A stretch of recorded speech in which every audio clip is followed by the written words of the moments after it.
स्वागत में ढूंढी देखा रे आओ आओ छौरी स्वागत में ढूंढी देखा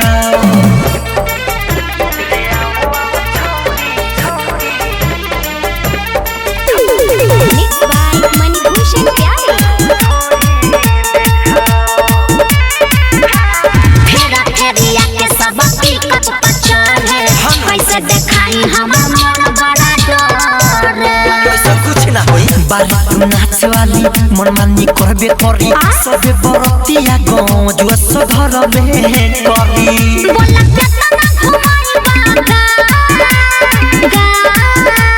बोला सुनो रे आओ हे न छोरी स्वागत में ढोरी देखा रे आओ हे न छोरी स्वागत में ढोरी देखा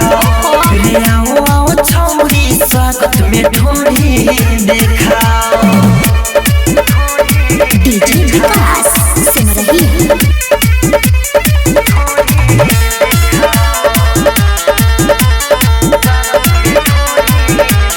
दुल्हा के जीजा देखो मारता देखो नखी लागे जवानी आज रह जाए बना के अंकित पहला कहे आज भर सहजो सटा के छोरा के करवे में राजो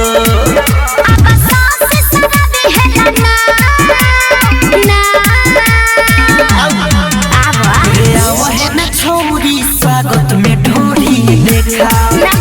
रे आओ हे न छौरी स्वागत में ढोरी देखा रे आओ आओ छौरी स्वागत में ढोरी देखा अरे देखा दो माए माए सखी रे रात भर चिल्लावे हमर बलुआ जब मुंड में आवे ए दादा माए माए सखी रे रात भर चिल्लावे हमर बलुआ जब मुंड में आवे एही कारण से सुखी के भइल बाला करी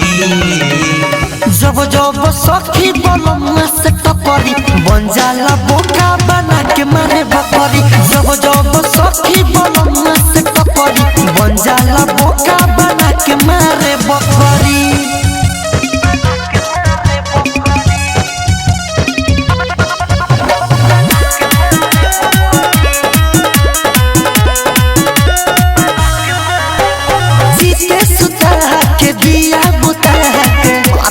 जब खच खच खच खच दमन धर खिसबड़ी बहर फेकेला फेन फच फच फच फच फुलंगुन सुखी के भइल बा खखरी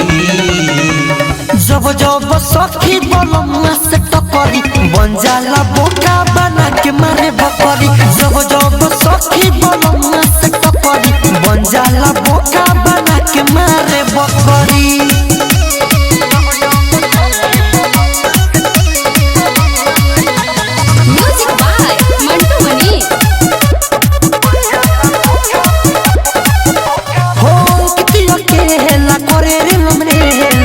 जेला सखी जब तीन तीन तीन दे थर थराए कलम चरचराए अखिया में आवे न नीन नीन नीन सियालम पर बेजी जवानी गइल चक्करी जब जब सखी बलुआ से टकरी बन जाला बोका बना के मारे बकरी जब जब सखी बलुआ से टकरी बन जाला बोका बना के मारे बकरी